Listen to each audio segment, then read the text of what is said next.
오늘 설교에 해당하는 본문이 굉장히 깁니다. 제가 헤아려 보니까 13장부터 해서 14장 46절까지 무려 69절이나 됩니다.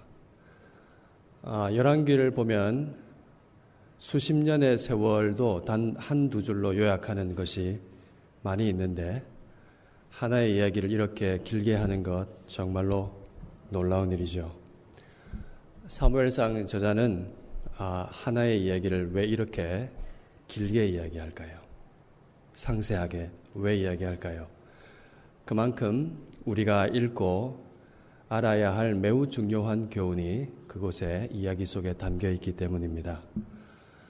사울이 왕으로 즉위했지만은 그에게는 여전히 큰 숙제가 남아 있었습니다. 당시의 수도와 마찬가지였던 베냐민 기브아 자기 고향 땅에 블레셋의 주둔지가 남아 있었던 것입니다. 우리가 10장 말씀 속에서 보았죠. 과거에 사무엘이 사울에게 기름을 부으면서 했던 말을 기억하실 겁니다. 그때 사무엘이 이렇게 말했습니다.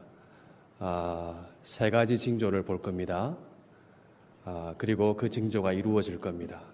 그 다음에는 사울 당신은 여호와의 영이 임해서 예언을 하게 될 것이고 그렇게 충만하게 되면은 기회를 따라 행하십시오. 하나님께서 함께 하십니다. 이렇게 사울에게 이야기했습니다. 그것은 무엇이겠습니까? 자기 고향 땅에 아직도 남아있는 이 굴욕적인 블레셋 주둔지를 공격해서 그가 기름 왕이 되었다는 사실을 만 백성에게 알리라는 하나님의 명령이었습니다. 그러나 그때 사울은 그 명령을 수행하지 못했죠. 자기가 기름 부음 받았다는 사실조차 비밀로 붙였습니다. 숨었었습니다. 이제 13장에 오면은 공식적으로 이스라엘 왕으로 즉위한 사울이 그 과제를 수행하기 위해서 행동하는 것을 볼 수가 있습니다. 사울 왕은 이스라엘 백성 3,000명을 선택해서 상비군을 조직했습니다. 2,000명은 구별해서 자기와 함께 믹마스와 베델 산에 있게 하고 1,000명은 자기 아들 요나단과 함께 베냐민 기브아에 주둔하게 했습니다. 그런데 성경 보면요, 블레셋 주둔지를 친 것은 사울이 아니라 요나단이었습니다. 사울은 여전히 주저했던 것 같습니다. 반면에 아들 요나단은 이것이 하나님의 뜻인 것을 분명히 알고 용맹하게 수행한 것입니다. 요나단의 군대가 큰 성공을 거두었습니다. 그런데 오늘 말씀 여러분 안 읽었지만은 꼭 읽어보십시오. 사울은 그제서야 온 땅에 나팔을 불고 백성들을 일깨웠습니다. 그러자 온 나라의 백성들이 사울 곁으로 모여서 그를 따랐습니다. 공격을 받았으니까 블레셋도 가만히 있지 않겠죠. 일제히 블레셋 본진이 이스라엘을 치려고 올라왔습니다. 그런데 그 군대가 정말로 엄청난 거예요. 병거가 3만이고 마병이 6,000명이고 군사는 해변의 모래와 같이 많았다. 그렇게 기록하고 있습니다. 이스라엘 백성들은 그 블레셋 정말 엄청난 부대를 보고서는 큰 두려움에 사로잡혔습니다. 그래서 수풀이나 바위 틈이나 몸을 숨길 만한 은밀한 곳이 있으면 다 숨었다고 이야기하고 있습니다. 어떤 군사들은 요단강 건너편 갓과 길르앗 저편으로 탈영했다, 도망갔다라고 보고하고 있습니다. 삽시간에 전면전 상황이 벌어졌는데 백성들은 혼비백산해서 흩어지고 있었습니다. 정말로 급박했겠죠. 급박한 사울은 전에 사무엘에게 들었던 말씀대로 사무엘을 기다리기 위해서 이래 동안 사무엘을 기다렸습니다. 사무엘을 만나게 되면은 해법을 찾을 수 있을 것이라고 생각했던 것입니다. 그런데 어쩐 일인지 사무엘의 도착이 계속해서 늦어지자 사울은 더 이상 기다리지 않고 자기가 스스로 나서서 번제를 드렸습니다. 사울이 도대체 무슨 일을 한 것일까요? 사무엘이 도착해서 사울에게 물었죠. 왕이여, 도대체 무슨 일을 하신 겁니까? 그렇게 묻자 사울이 대답합니다. 11절 말씀이죠. 여러분, 이 말씀 보시면 아시겠지만은 뭐라고 얘기합니까? 백성은 내게서 흩어지고 사무엘 당신은 지금까지 오지 않았고 블레셋 사람들은 해변의 모래와 같이 이렇게 믹마스에 모였다. 이 광경을 내가 보고 있는데 어찌 내가 안 그럴 수 있겠느냐는 것입니다. 여러분, 여기 잠시 말씀 보시면 어떻습니까? 모두가 남 탓입니다. 그렇죠? 백성 탓, 사무엘 탓, 블레셋 탓입니다. 그리고 12절 말씀을 보시면은 자신의 행위를 미화하는 것을 볼 수가 있어요. 무슨 말이죠?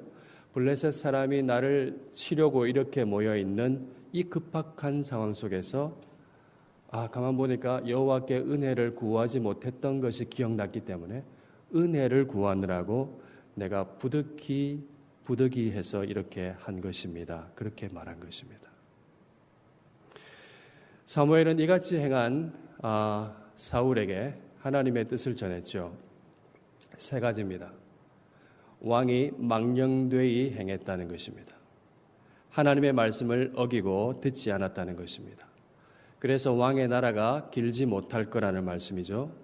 여호와께서 왕께 명하신 명령을 듣지 않았기 때문에 여호와께서 이제 그의 마음에 맞는 사람, 예전 번역에는 합한 사람이라고 되어 있어요. 그게 조금 더 좋은 번역 같아요. 마음과 하나님하고 연합한 마음을 가진 그 사람을 지도자로 세웠다라고 선포하고 있습니다. 여러분, 지금 사무엘이 하는 말, 사울이 하는 변명 다 들었잖아요. 여러분, 이 말씀 다 들었는데 어떻게 느껴지시나요? 어떤 분은 이렇게 생각할 수 있습니다. 급하다 보면 그럴 수 있지 않은가라고 생각할 수 있겠죠. 그렇게 절박한 상황을 헤아려 주지 못하고 하나님이 좀 야박하신 것 아닌가 하는 마음이 들 수도 있습니다. 그러나 이 사건은 단순히 급한 마음이나 부득이한 문제가 아닙니다. 사울이 한 행동은 뭘까요? 사울은 하나님의 말씀을 저버리고 하나님께서 정하신 제사장 제도를 무시하고 왕권과 제사권을 스스로 통합하려 한 것입니다. 왕이 할 수 없는 제사 드리는 것, 제사장만 할 수 있잖아요. 그거를 자기 스스로 취해서 한 거예요. 이는 뭐겠습니까? 하나님의 왕의 뜻을 저버리고 이방 나라들, 다른 나라 왕들처럼 그렇게 행동한 것입니다. 사울은 사무엘이 제때 오지 않았다는 것을, 못한 것을 빌미로 해서 자신의 야심을 채우려 한 것입니다. 부득이한 상황을 핑계로 삼아서 말씀을 의도적으로 어긴 것입니다.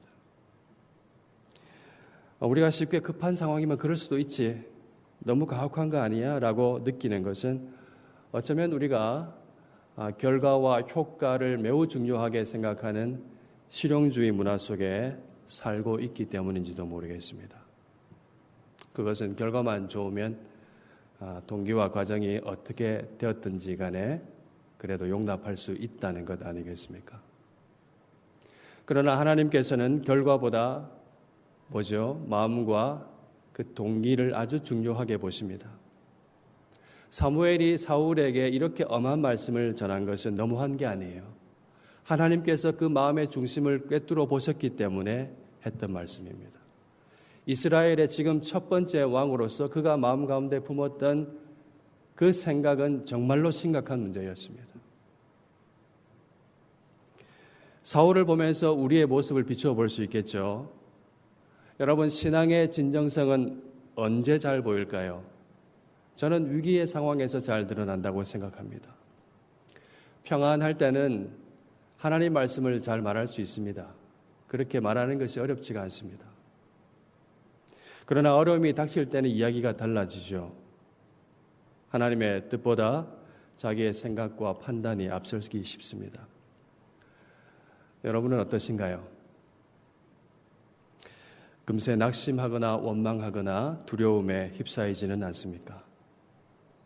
사울처럼 하나님의 뜻을 생각하거나 하나님의 뜻을 쫓아서 기도하기보다 금세 잊어버리고 세상의 방식으로 기울어지지는 않습니까?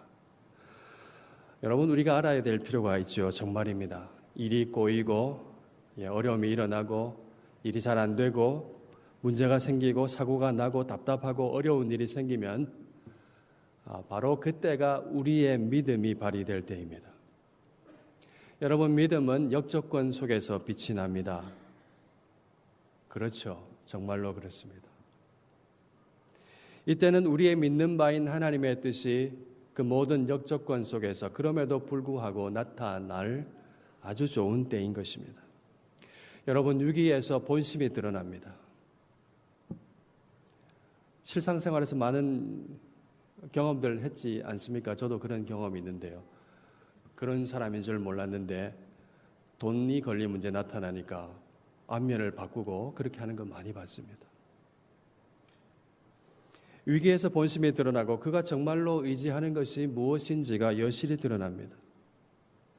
사울은 하나님을 경외하는 것처럼 행동했지만은 위기의 순간에 자신의 중심을 드러내고 말았습니다. 하나님의 말씀이 아니라 자기의 뜻대로 했습니다.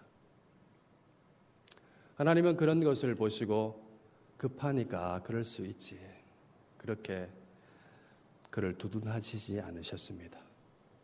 어떻게 하셨습니까? 나의 마음에 합하지 않다라고 분명히 말씀하셨습니다. 하나님께서 우리의 마음의 중심을 아시죠? 하나님은 인자와 긍휼이 풍성하신 분입니다. 오래 참으십니다. 노하기를 더디하시는 분입니다. 그러나 망할 마음을 가진 것을 결코 두둔하거나 위로하시지는 않습니다. 오히려 우리를 너무나 사랑하시기 때문에 단호하게 경고하시고 책망하십니다. 여러분, 이런 말씀도 아멘으로 잘 받을 수 있기를 바랍니다. 우리가 하나님보다 더 우선하는 나의 뜻이나 또 어떤 다른 원리가 있다면 여러분, 정리해야 합니다. 심각한 이야기입니다. 정리해야 합니다. 어느새 전세가 절망적으로 변했죠. 요나단이 불러일으킨 승리의 기운은 찾아볼 수가 없게 되었습니다. 그 많았던 군사는 흩어져 버리고 도망가 버리고 숨어 버리고 3,000명의 군사, 처음에는 돌려보내기도 했는데요. 너무 많아서 3,000명만 가졌었는데 지금 사울 곁에는 600명밖에 남지 않았습니다. 블레셋 노략군들은 세 부대로 나눠서 온 이스라엘 땅을 휘젓고 노략질을 했습니다. 게다가 13장 마지막 부분에 보면은 그 당시 이스라엘에게는 철공이 없었다고 합니다. 철기를 다루는 기술이 없었어요. 대장장이가 없었습니다. 그래서 블레셋 군사들은 철제 무기를 칼과 창을 다 갖추고 있었지만은 이스라엘 군사는 그 철제 무기, 첨단 무기가 가지고 있는 사람은 사울과 요나단밖에 없었다고 기록하고 있습니다. 이제 어떡하죠? 큰일 났잖아요. 그러나 이스라엘에게는 믿음의 사람 요나단이 있었습니다. 그는 이 절망적인 상황에서도 아주 당당하게 건너편으로 블레셋 부대로 건너가자라고 말하는 사람입니다. 그때 이스라엘의 진영이 어디에 있었는지, 블레셋 진영이 어디에 있었는지 설명하고 있는데, 이스라엘은 베냐민 기브아에 진을 쳤고 블레셋은 믹마스에 진을 쳤다고 이야기합니다. 14장 4절 5절 말씀을 보시면 이 부대가 위치하고 있는 지형을 설명합니다. 두 부대는 보세스, 하나는 세네라는 험한 바위 봉우리에 각각 주둔한 겁니다. 봉우리가 이렇게 M자처럼 있는데 여기에 부대가 있는 거예요. 이쪽 편에서 저쪽 편에서 잘 보입니다. 그런데 요나단의 말대로 하자면은 이쪽에서 저쪽으로 건너가고자 하면 어떻게 해야 되겠습니까? 이 계곡으로 내려와야 합니다. 그리고 가파른 그 언덕길을 올라가야 합니다. 여러분, 낮은 곳에서 높은 곳으로 올라가는 싸움은 절대적으로 불리합니다. 높은 곳에 있는 적이 아래를 훤히 내려다볼 수 있기 때문이죠. 반면에 아래에서 위로 올라가는 군사들은 그렇죠. 오르는 것만 해도 너무나 힘들기 때문에 제대로 적의 공격을 방어할 수가 없습니다. 다 노출되잖아요. 화살을 쏘면 얼마나 빠르게 내려가겠습니까? 요나단의 작전 계획은 이런 것이었어요. 자신의 부대를 아래에 내려가서 적들에게 보여주자는 겁니다. 그래서 적들이 환히 보겠죠. 볼 때에 기다려라, 우리가 내려갈게 라고 말하면은 싸우지 말자는 겁니다. 근데 적들이 올라오너라 하면 우리가 올라가서 싸우자는 것이 요나단의 작전이었습니다. 세상에 이런 작전이 어디 있습니까? 요나단은 가장 불리한 것을 선택했습니다. 블레셋 군이 당연히 올라오라 했겠죠.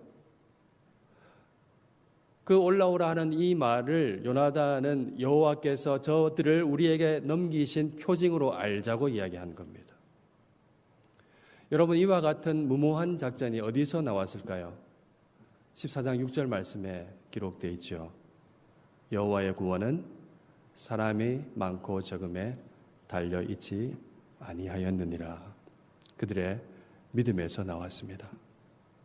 이에 블레셋 군대가 올라오라 하면서 승리를 확신했겠죠. 히브리 종자들이 저 숨었던 구멍에서 쥐처럼 올라오는구나, 이런 식으로 조롱했습니다. 요나단은 아버지에게 이 사실을 알리지 않고 이 작전을 실행했습니다. 요나단 부대는 손발로 그 언덕을 기어 올라가면서 20명가량을 무찔렀다고 보고하고 있습니다. 여러분, 이 일로 말미암아서 블레셋 진영에 큰 공포가 임했습니다. 하나님께서 떨리게 하셨다고 이야기합니다. 블레셋 군대는 이리저리 흩어지면서 스스로 무너져 내리기 시작했습니다. 블레셋 진영에서 아군들끼리 서로 치면서 죽음에 이르는 지경에까지 이르렀습니다. 전황이 역정인이 되니까 숨어있던 백성들도 용기를 내고 본부대로 돌아왔습니다. 승리가 임박했습니다. 여러분, 이 모든 것은 어찌된 일일까요? 23절 말씀이 확실히 말하고 있지요. 여호와께서 그날에 이스라엘을 구원하셨다라고 분명히 말씀하고 있습니다.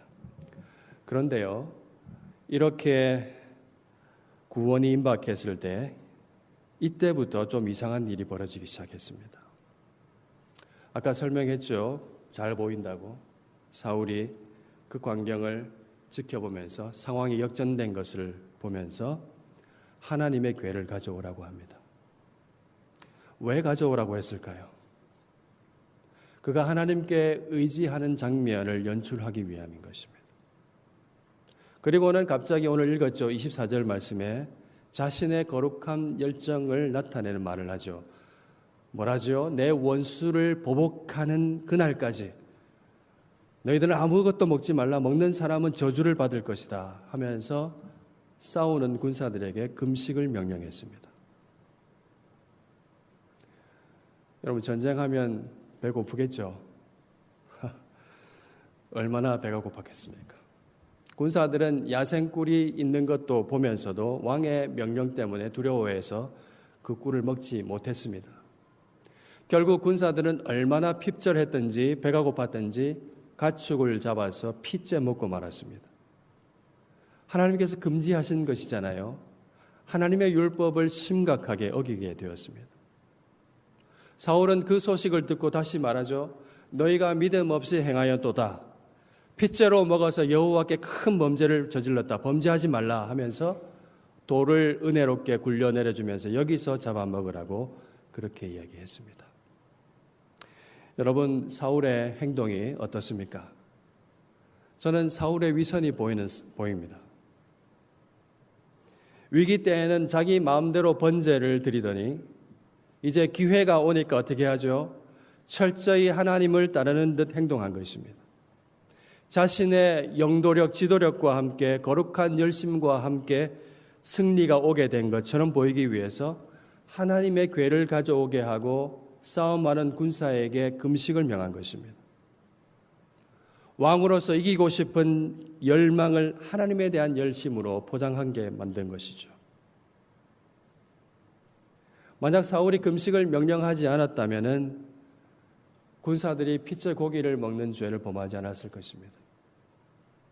이러한데도 어떻게 합니까? 너희가 범죄했다. 어떻게 그럴 수 있느냐? 너희가 믿음 없이 행했다라고 하면서 끝까지 위선적인 말을 했습니다. 사울은 여기서 그치지 않았죠. 승기가 완전히 자신에게 넘어오니까 사울은 밤새 추격해서 새벽이 오기까지 그때까지 승리를 확정짓고 싶었습니다. 이제 사울은 적극적으로 하나님 앞에 나아가서 묻는 척을 합니다. 37절 말씀이죠. 내가 블레셋 사람들을 추격하리이까?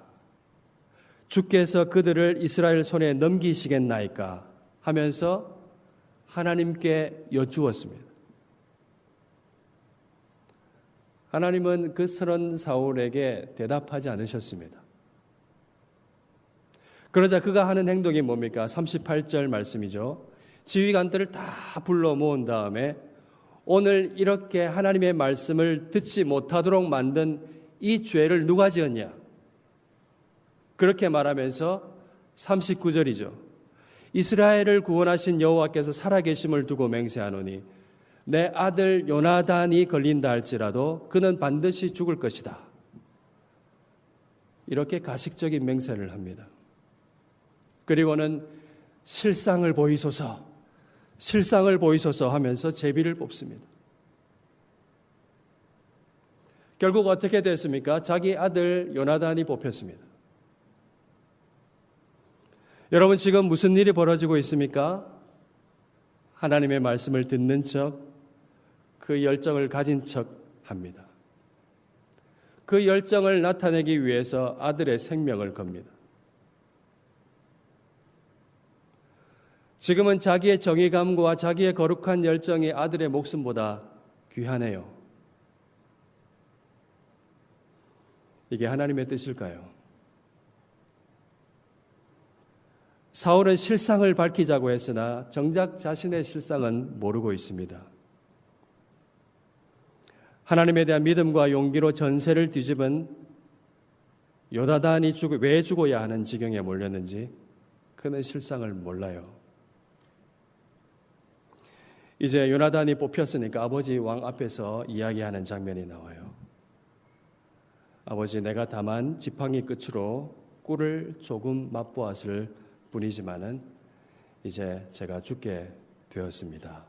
그렇게 말했습니다. 이 아들의 말을 들은 아버지 왕은 어떻게 말했을까요? 이 상황은 뭘까요? 믿음의 용사가 적군이 아니라 아버지 왕 앞에서 죽어야 하는 상황이죠. 왕의 명령을 듣지 못해서 꿀을 조금 먹은 것 때문에, 다시 말하면 왕의 위선적인 명령과 맹세 때문에 자식이 죽어야 하는 어처구니 없는 일이 벌어졌습니다.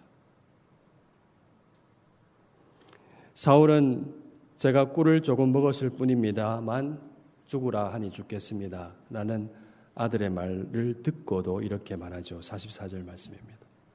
내가 반드시 죽으리라. 그렇지 않으면 하나님이 내게 벌을 내리시고 또 내리기를 원하노라. 사울은 끝까지 알량한 자기의 거룩함을 나타냈습니다. 이 순간 자기의 순결함은 아들의 생명보다 귀한 것이 되었습니다. 꼼짝없이 아들을 죽게 생겼어요. 여러분 이제 어떻게 될까요? 이 어이없는 현실에 백성들이 참다 못하되 나서서 말을 합니다. 45절 말씀이죠. 이스라엘의 이 큰 구원을 이룬 요나단이 죽겠나이까? 결단코 그렇지 아니하나이다. 여호와의 살아계심을 두고 맹세하옵나니 그의 머리털 하나도 땅에 떨어지지 아니할 것은 그가 오늘 하나님과 동력하였음이니이다. 왕도 결단코 죽어야 된다 했는데 왕의 명령을 거역하면서 결단코 머리털 하나 상하면 안 됩니다. 요나단은 하나님의 동력자였습니다. 이 말로 요나단은 죽지 않고 살게 되었습니다. 여러분, 이 장면을 다시 보십시오. 왕의 명령을 따르지 않는 백성들로 말미암아 요나단은 죽지 않고 구원받았습니다. 정말로 큰 아이러니를 보여주지요. 왕의 명령 때문에 백성들은 핍절하게 되었고 여호와께 범죄하게 되었고 왕자는 죽을 지경에 이르렀습니다. 그러나 백성이 유일하게 왕의 명령을 따르지 않았던 그때에 요나단이 살게 되었습니다. 사울의 왕권은 이렇게 허물어져 있었습니다. 일그러져 있었습니다. 마음의 중심에 하나님 왕이 없는 왕권이 가져올 수 있는 비참함을 이 장면이 여실히 보이게 보여주고 있는 것입니다. 여러분, 사울의 왕권은 이렇게 실패했습니다. 하나님의 마음에 전혀 합하지 않았습니다. 이에 하나님은 당신의 마음에 합한 사람을 준비하셨죠. 우리가 알고 있습니다. 조금만 더 가면 다윗 나올 겁니다. 그리고 그 다윗의 후손으로 오실 하나님 마음에 완전히 합한 당신의 아들 예수 그리스도를 예비하셨습니다. 하나님은 진정한 왕을 보내셨습니다. 요나단은 아버지 위선 때문에 죽을 뻔했지만은 예수님은 하나님 아버지의 영원하신 사랑 때문에 실제로 죽으셨습니다. 요나단은 백성의 불순종으로 살아났지만은 예수님은 우리의 불순종을 모든 죄악을 담당하시고 죽으셨습니다. 그 결과 우리가 다시 살리심을 받았습니다.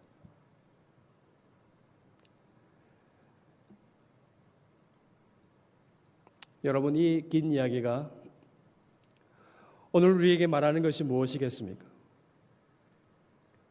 우리의 삶의 현장이 블레셋이 진친 것 같은 것과 같습니다. 세상이죠.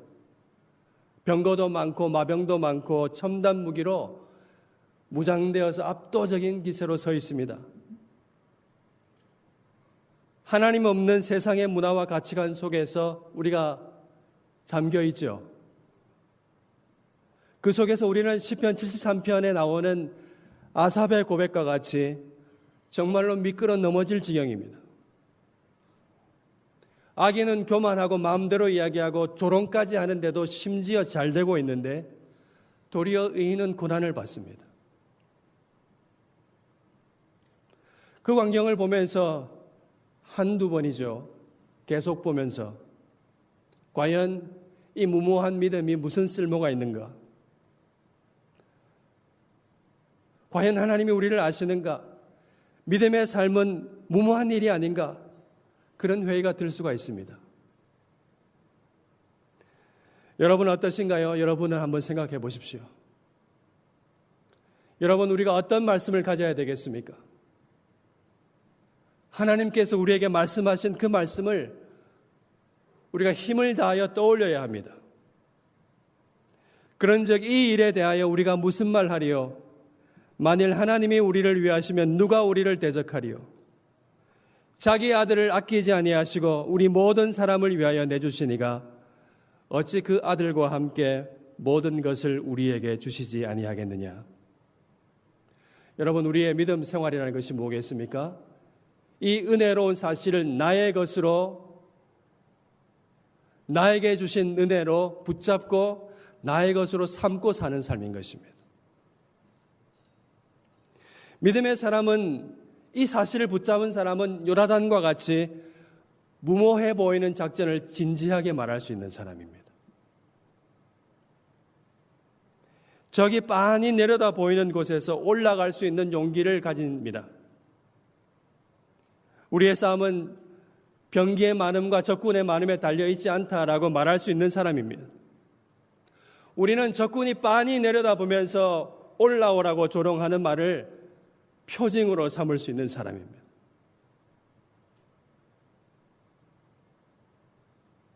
세상은 성공적으로 살려면 그렇게 살면 안 된다고 말할 겁니다. 세상은 12절과 같이 올라와 보라 내가 너에게 보여줄 것이 있다 라면서 조롱할 것입니다. 올라오다 보면은 군사가 많은 것이, 병기가 많은 것이, 첨단 무기가 얼마나 중요한 것인지 내가 알게 될 거다, 망하게 되면서 알게 될 거다고 비웃습니다. 너무 맑은 물에는 사람이 안 산다고, 고기가 없다고 말할 겁니다. 그렇게 양심이 발라서는 안 된다고 말할 겁니다. 언제 돈 모을 거냐고 말할 겁니다. 네 능력이 그거밖에 안 되냐고 말할 겁니다. 여러분, 이 기세 앞에서 어떻게 말하시겠습니까? 위축되지 마시고 선포합시다. 함께 이 말씀 로마서 8장 31절 2절 말씀을 우리 다 같이 읽겠습니다. 시작. 그런즉 이 일에 대하여 우리가 무슨 말 하리요? 만일 하나님이 우리를 위하시면 누가 우리를 대적하리요?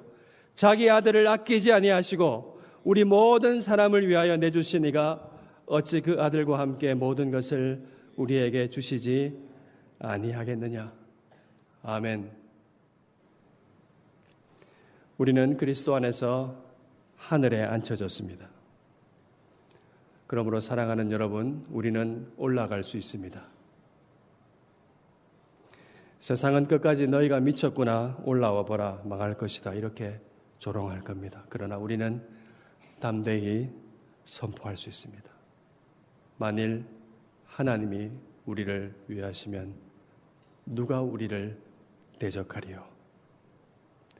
참된 왕이신 예수님께서 십자가에 자신의 목숨을 내어주시고 우리를 위하여 승리하셨습니다. 지금도 그분은 우리와 함께 하시며 우리를 영광으로 인도하십니다. 우리는 의의 길을 따르는 이 고난을 통과하면서, 의의 백성으로 사는 이 고난을 통과하면서 세상 그 어느 것과도 비교할 수 없는 영광을 얻게 될 것입니다. 우리를 위해서 생명을 내어주신 하나님을, 주님을 믿는다면, 그 안에서 우리가 영생을 누릴 것을 알게 된다면, 안다면 우리는 세상에 순응하는 사람이 아니라 무모해 보이는, 어리석어 보이는 세상의 그 조롱하는 그 길로, 그 사람으로 우리가 남을 수 있을 것입니다. 우리는 세상에서 미련하게 여김을 받으나 실상은 그리스도 안에서 존귀한 사람입니다. 여러분은 위대하신 왕, 하나님 왕의 자녀입니다. 우리가 실상을 보이소서, 실상을 보게 하소서, 하나님 앞에 기도해야 합니다. 그리스도께서 우리를 얼마나 사랑하셨는지,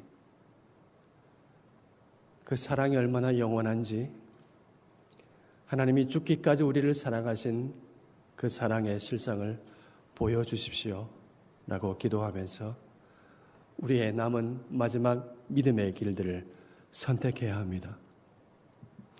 우리가 아니면 세상은 빛을 볼 길이 없습니다. 여러분 믿으십니까? 하나님은 믿음의 선한 싸움을 수행하는 우리를 통해서 하나님 나라를 오게 하십니다. 여러분 믿음의 주요 또 온전하게 하시는 우리의 왕 예수 그리스도를 바라봅시다. 우리를 구원하기 위해서 십자가를 참으시고 그 부끄러움을 개의치 아니하신 그분을 여러분 생각하십시오. 어려울 때, 힘들 때, 외로울 때 우리를 위해서 길이 참으시고 고난을 기쁘게 받으신 참으신 주님을 깊이 생각하십시오. 그분은 우리를 위해서 우리와 함께 하시며 하나님 보좌 우편에 우리를 보고 계시고 기도하십니다. 저와 여러분 모두가 성령과 함께 주님의 말씀을 따라 고단하지만은 영광과 복이 약속된 이 믿음의 길을 주님과 함께 걸어가시기를 주님의 이름으로 축원합니다. 아멘.